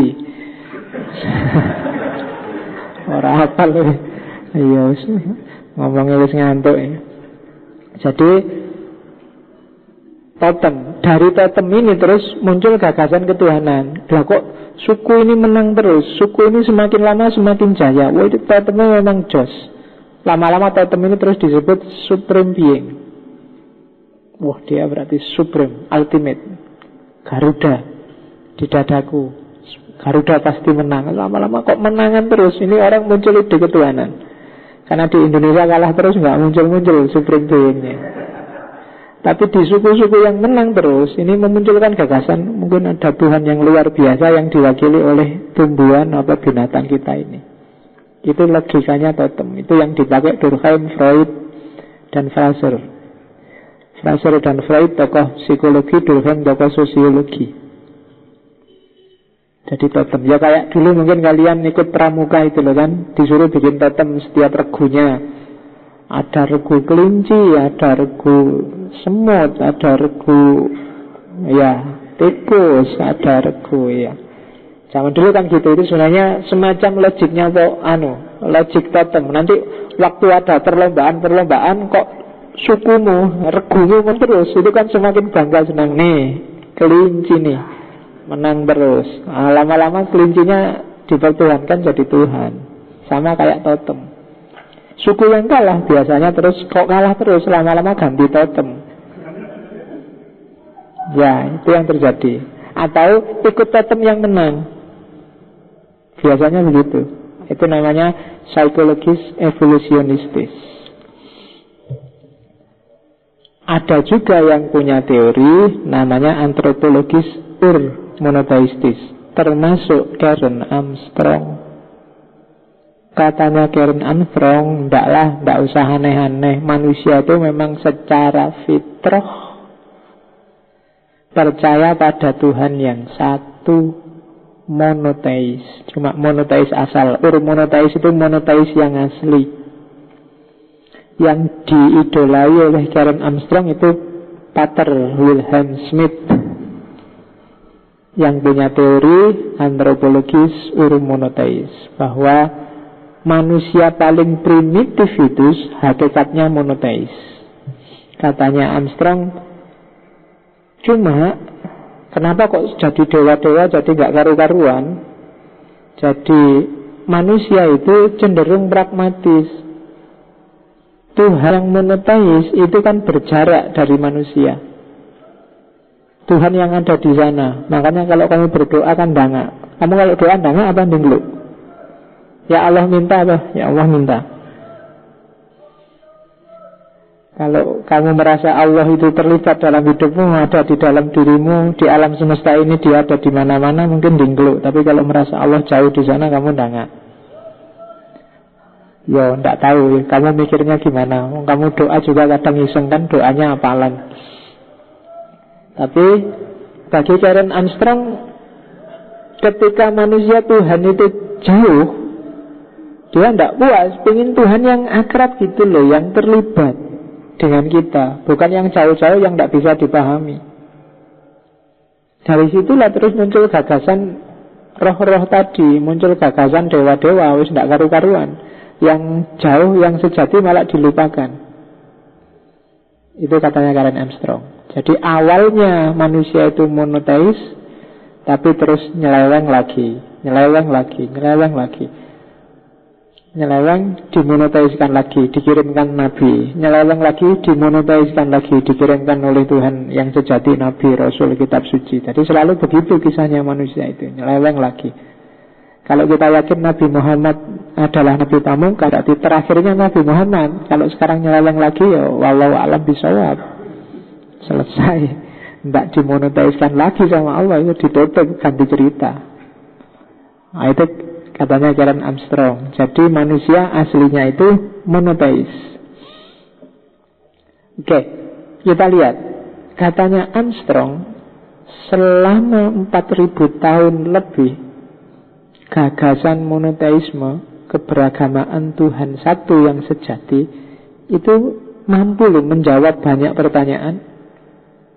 Islam, Yahudi, Kristen itu menyelesaikan sangat banyak sekali problem peradaban, problem kemanusiaan dulu. Hanya saja manusia hari ini banyak yang tidak merasakan lagi manfaat langsungnya punya Allah, punya Tuhan, punya agama. Agama tidak banyak main, tidak banyak fungsi lagi hari ini. Apalagi di kalangan orang-orang pintar yang ngerti agama. Agama di tangan banyak orang yang tidak pas, yang keliru. Maka lama-lama terjadi deviasi. Agama kehilangan fungsinya. Dan pada saatnya dia akan terlupakan. Islam yang benar, yang kamu sebut rahmatan lil alamin, yang kamu sebut agama damai, Islam itu indah, maaf dan seterusnya. Ya kan? Lama-lama akan kamu lupakan. Kenapa? Tidak operatif. Dia tidak solutif terhadap problem peradaban. Kenapa dia tidak solutif? Karena kamu tidak pakai. kamu pakai untuk yang lain. Gitu loh. ISIS pakai Islam untuk bunuh orang. Imam Samudra pakai Islam untuk ngebom orang. Kamu Islam kamu gunakan untuk apa sekarang? Untuk menjawab problemmu kalau kamu Muslim. Dan ini ya, karena agama tidak fungsional, tidak operatif lagi, lama-lama pasti hilang, kata Karen Armstrong. Seandainya masih ada, sudah sangat terdistorsi. Padahal 4.000 tahun sejarahnya Tuhan di Yahudi, Kristen, Islam. Apa? Oh iya, kaget itu. Oke. Jadi 4.000 tahun gagasan Tuhan dengan bekal Tuhan, umat Islam itu suara apa? Kembang api. Iyalah, tidak apa-apa. Senang sekali mungkin Tuhannya ada kembang apinya. Jadi ya kita nikmati aja lah, lumayan. Ada iklannya.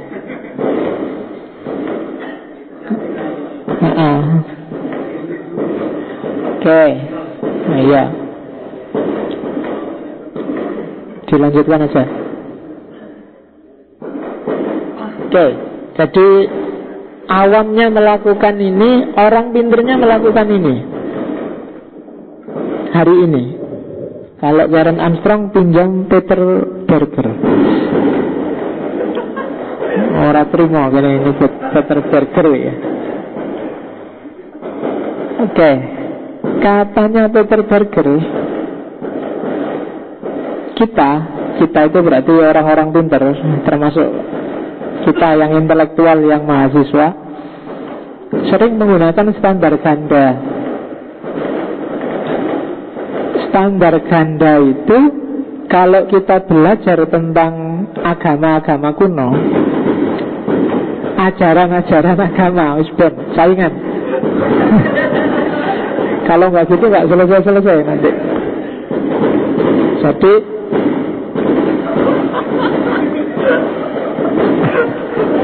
iya, ternyata kita yang kalah. Sengara apa-apa. Ada yang mau nonton dulu enggak apa-apa? Bagus loh itu.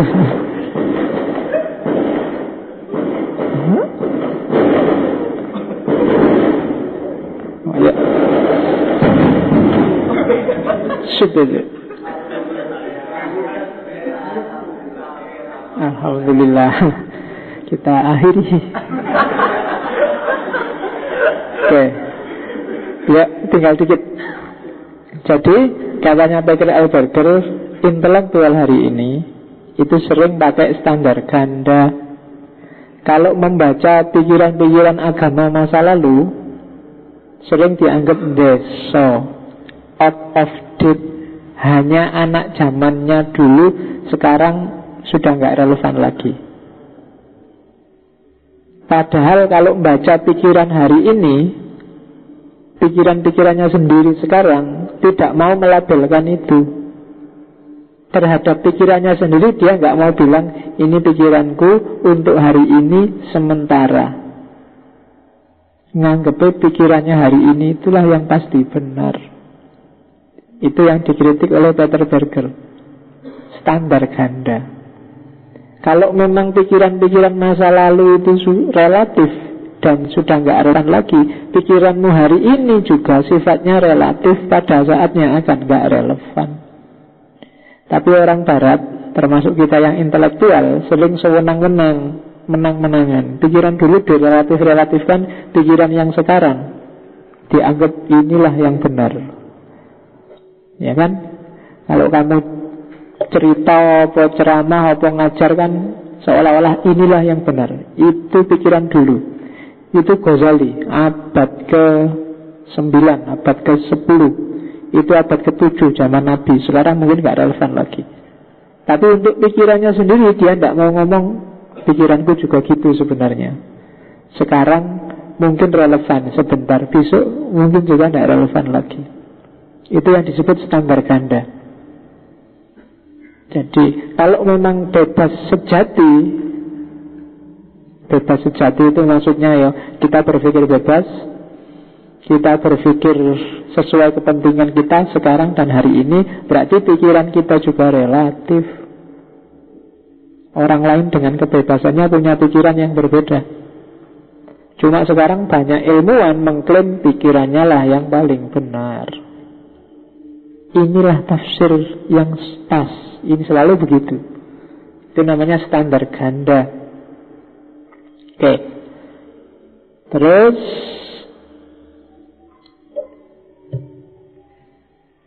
katanya Karen Armstrong,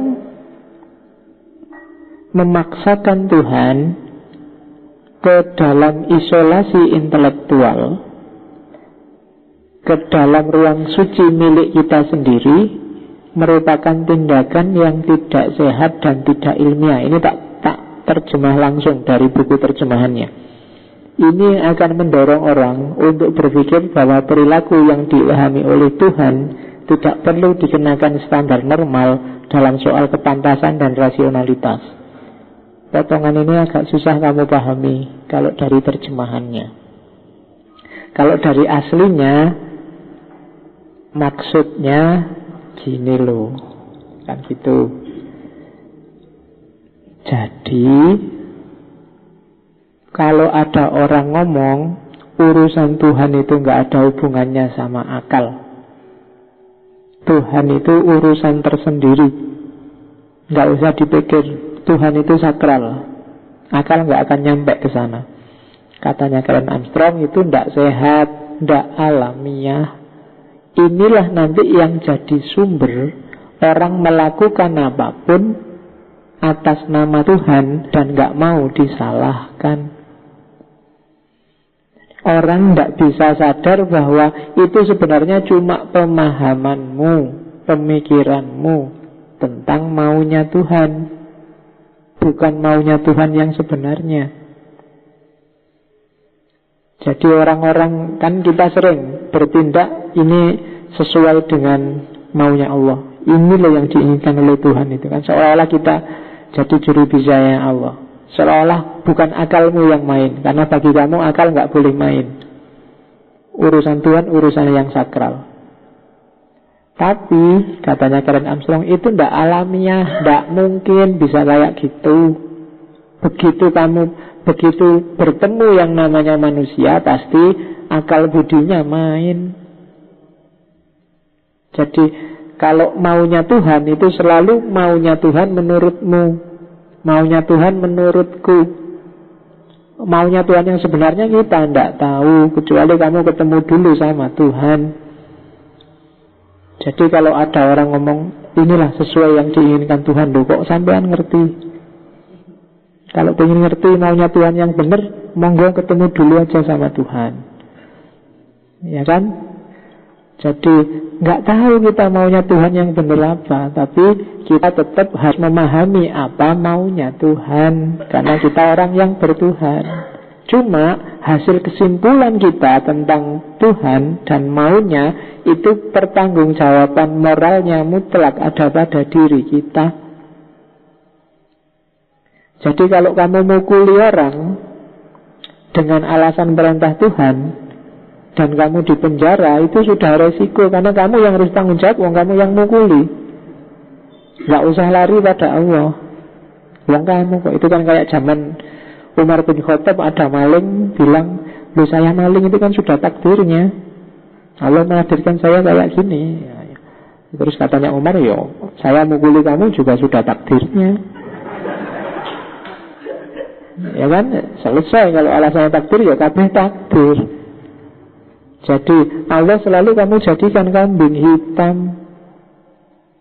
Gitu loh. Mari kita berantas kemaksiatan. Terus kamu ngerusak kemana-mana, mukuli orang di mana-mana, seolah-olah itu ini perintah Allah loh. Kalau Allah ada, dia bisa tersinggung itu.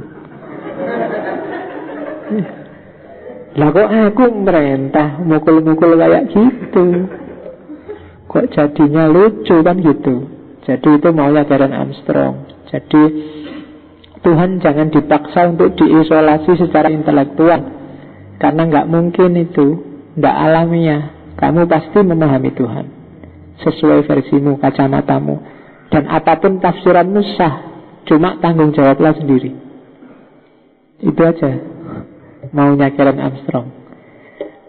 Terus meskipun demikian, nah ini yang selama ini kita pelajari, ketika kita belajar Tuhan, memahami Tuhan pakai akal, ada kelemahannya. Kelemahannya apa? Ini kalau pakai bahasa lain, katanya Tuhan itu wholly other. Katanya Tuhan itu mukhalafatuhu lil hawadis, berbeda dengan apapun yang ada. Lah kok dijelaskan seperti para filosof kemarin? Sebab pertama, penggerak pertama. Lah itu kan ngomong apa yang ada sekarang. Paradigma berpikir ruang dan waktu. Kalau Tuhan sama sekali berbeda, ya tidak bisa dia dijelaskan dengan logika sebab pertama, penggerak pertama. Kalau dia sebab pertama, penggerak pertama, itu berarti urusannya masih dunia. Katanya Tuhan itu sama sekali bukan urusan dunia, sama sekali berbeda. Tidak bisa dideskripsikan. Itu kelemahannya, pikiran-pikiran para filosof. Tapi juga ada kelebihannya. Dengan gaya filsafat menjelaskan tentang Tuhan, Tuhan rasanya lebih dekat, lebih akrab. Dia tidak sama sekali asing, jauh, yang tidak terjangkau. Tapi dengan penjelasan kayak kemarin, penjelasan filosofis tentang Tuhan, itu rasanya Tuhan itu ya terlibat aja sama hidup kita sehari-hari. Tidak sangat jauh di sana yang tidak terjangkau. Jadi ternyata kita juga bisa kok menjangkau Tuhan meskipun sebatas pengalaman kita sendiri, sebatas nalar kita sendiri. Jadi itu kelebihan kelemahannya belajar tentang Tuhan secara filosofis, katanya Karen Armstrong. Oke, sedikit lagi. Oke ya, jangan lama-lama nanti kamu ngantuk. Gelombang otakmu sekarang sudah mulai masuk ke delta. Jadi kalau tak biarin setengah jam lagi kamu akan pulas. Oke ya, katanya Armstrong, whatever conclusion we reach about the reality of God, the history of this idea must tell us something important about the human mind and the nature of our aspiration. Apapun kesimpulanmu, apapun teori yang kita temukan, yang we reach, yang kita jangkau tentang keberadaan Tuhan, the history of this idea, sejarah gagasan tentang Tuhan ini, must tell us something important about the human mind. Memberitahu kita tentang satu pikiran manusia dan karakternya. Jadi sejarah Tuhan itu hakikatnya adalah sejarah perkembangan manusia itu sendiri. Jadi historisitas Tuhan itu hakikatnya adalah historisitas perkembangan manusia itu sendiri. Kalau kepingin ngerti sejarahnya, kebertuhanannya Islam Indonesia, pelajarilah Tuhannya orang Islam Indonesia, bagaimana evolusi gagasan tentang Tuhan di Indonesia. Itulah sejarah pikirannya manusia Indonesia. Tuhan dipersepsikan sebagai A, sebagai B, sebagai C. Di balik itu ada timbunan sejarah yang bisa kamu bongkar. Ya kayak tadi loh. Ternyata Tuhan yang punya kaisar langit, yang punya anak banyak, punya dewa kecil-kecil banyak, itu imbas dari sistem kerajaan. Tuhan yang dideskripsikan oleh mahasiswa filsafat, Tuhan yang serba santai, di balik itu ada cara berpikir santai para mahasiswa filsafat. Tuhan yang serba kaku, serba ngamuan dari mahasiswa hukum, dari mahasiswa syariah, di balik itu ada cara berpikir hukum mahasiswa syariah. Jadi makanya tadi saya bilang, coba sih sekarang deskripsikan Tuhan menurutmu. Di balik itu ada kamu sebenarnya. Makanya ada filosof Helenisme era Romawi yang bilang bahwa seandainya kuda punya Tuhan, maka Tuhannya juga jenisnya kayak kuda. Ya kan? Sekarang saya yakin 100% di kepalamu yang seandainya dipaksa menggambarkan bentuknya Tuhanmu kan juga kayak manusia. Ada kepalanya, ada tangannya, mungkin jenggotnya panjang, mungkin besar luar biasa, tapi bentuknya kan manusia.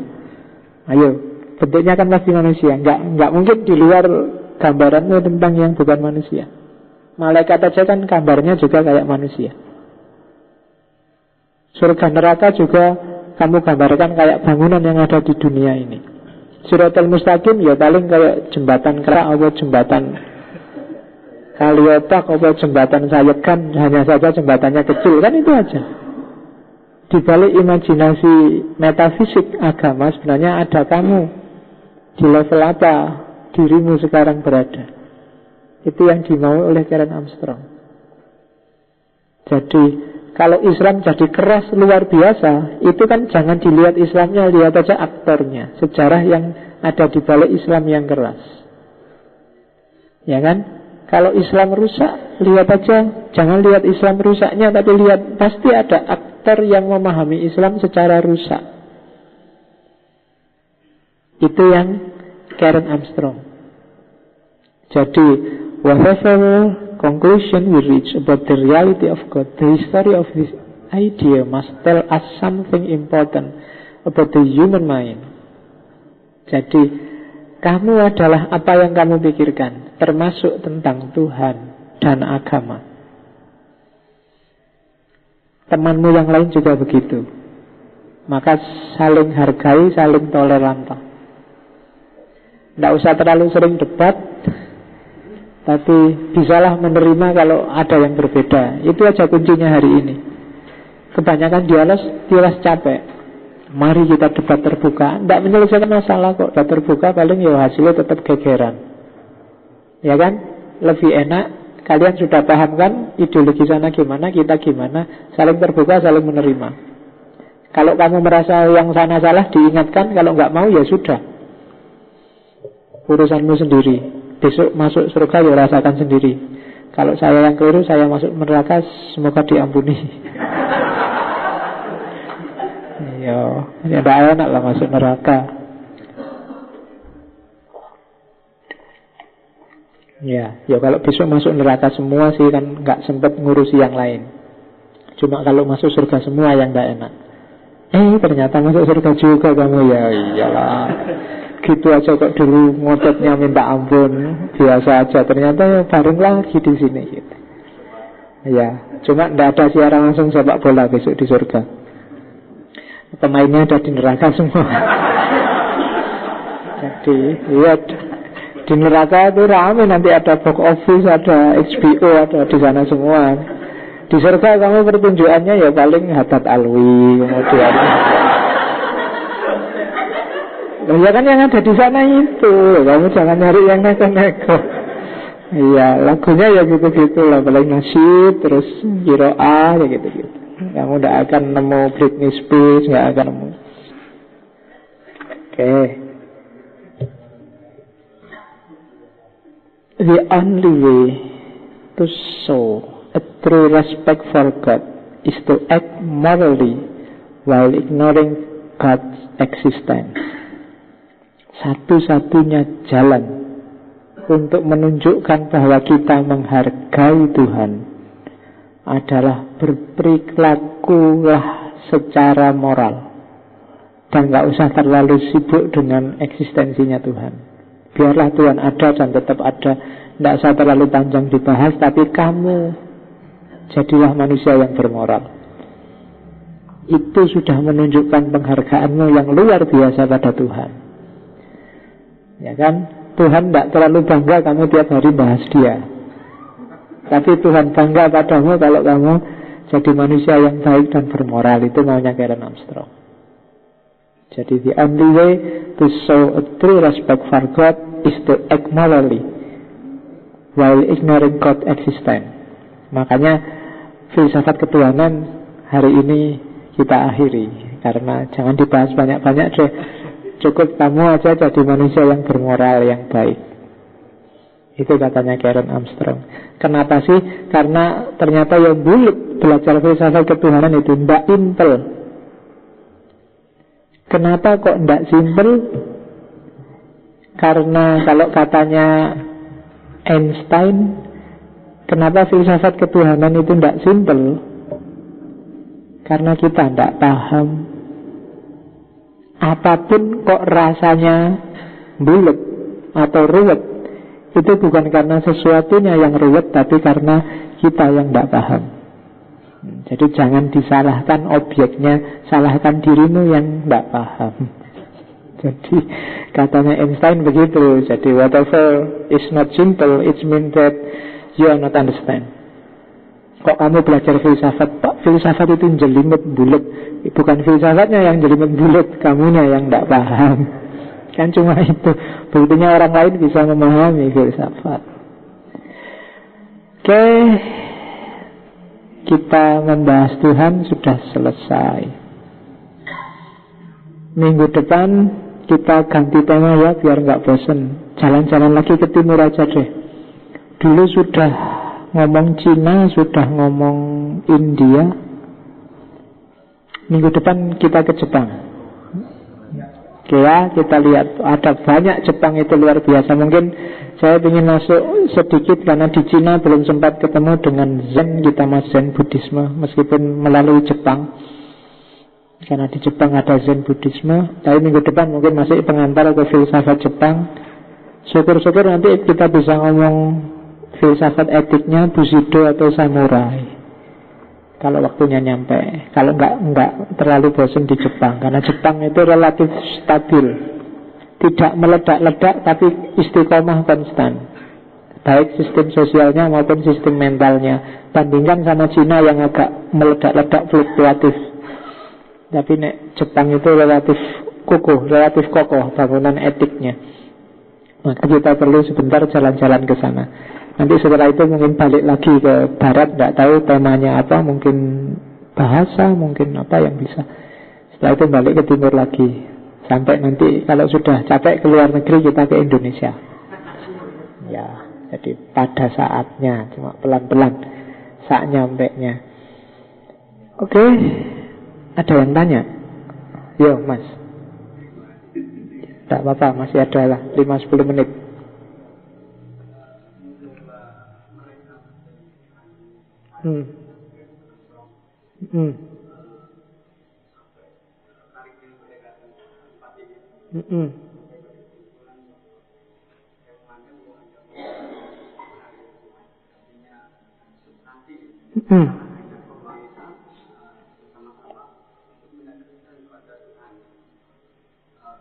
Kesimpulan saya tetap pada sahabat itu.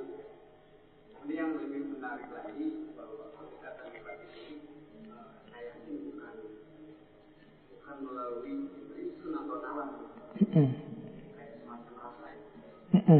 Kalau katanya kan itu hati yang pada raya hobi itu apakah memang sudah dari sanamnya akan Tuhan itu hobi itu tapi juga apakah memang tantang jadi semacam ini adalah rasa itu betul-betul apakah memang Tuhan sendiri yang memberi siapa yang ketentuan-ketentuannya. Oke, kesimpulannya kalau gitu semua agama sama benar ya menurut pengikutnya masing-masing. Iya, maksudnya gini, kalau ada 5 cewek cakep-cakep, kamu kan gak cukup bilang wah 5 ini cakep semua, kan kamu harus milih salah satu yang menurutmu paling cakep dan kamu berdasar sendiri. Jadi meskipun 5-5-nya cakep kan gak mungkin kamu ambil semua, si jiwa itu bagaimana 5. Jadi dari 5, karena kamu tetap harus memeluk salah satu yang menurutmu paling cakep.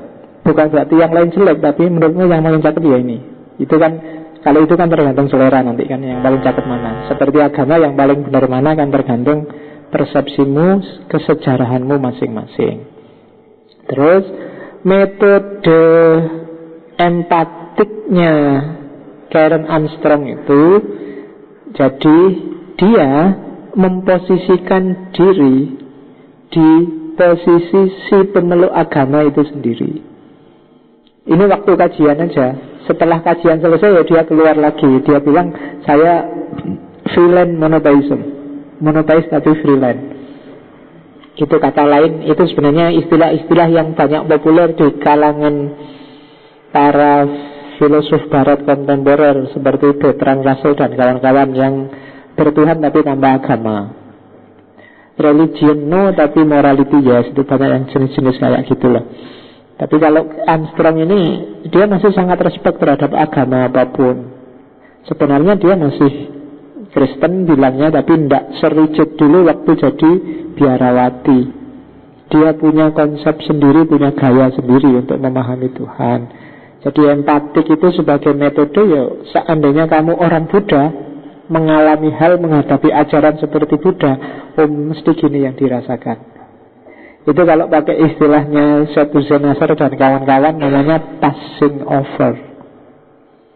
Passing over itu menjelajahi agama-agama lain untuk dapat pemahaman lebih bagus, lebih dalam tentang spiritualitas, khususnya nanti pada akhirnya kembali lagi pada agamanya sendiri dengan pemahaman baru, wawasan baru yang tidak kaku lagi kayak sebelumnya. Itu sebenarnya gayanya Armstrong. Kalau yang tentang ilham, wahyu, wangsit, nulis, instruktif tadi dan lain-lain, itu memang harus dilatih. Kalau pakai bahasa sufi harus ada riadohnya. Riadoh itu kan makna harafiahnya latihan. Ya, kalau hubungannya sama nulis, ya sering-seringlah latihan nulis. Tulis dulu sebanyak-banyaknya tentang apapun. Hari ini mungkin karena pengaruh gadget ya, smartphone, Facebook dan kawan-kawan, kamu tidak terlatih mengekspresikan gagasanmu secara detail dan panjang.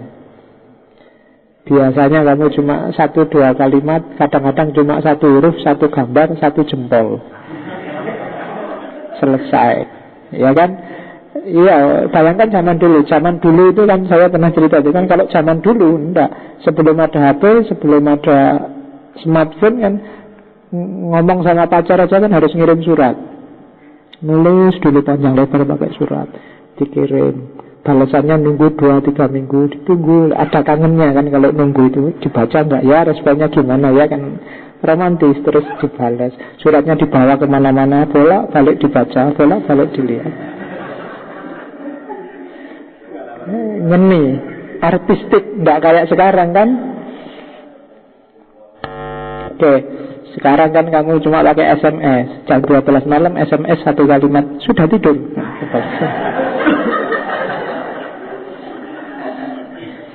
Oke. Ya. Terus jawabnya belum. Itu pun disingkat BLM. Ya. Kayak dulu tak ceritain, anakku baca SMS-nya mahasiswa itu loh. Pak, besok ke kampus enggak? Tanda tanya, terus mohon di BLS. Nah, anak saya nggak bisa. Ya ini ada SMS, minta di bless. Jadi BLS oleh cah cilik rasa dianggap di bless. Ya sini tak blessnya. Oke, saya kira itu ya. Untuk malam hari ini, minggu depan kita jalan-jalan ke Jepang dengan filsafatnya orang-orang Jepang. Ya, wallahul muwafiq wal afu minkum wallahu a'lam bishawab. Wassalamualaikum warahmatullahi wabarakatuh.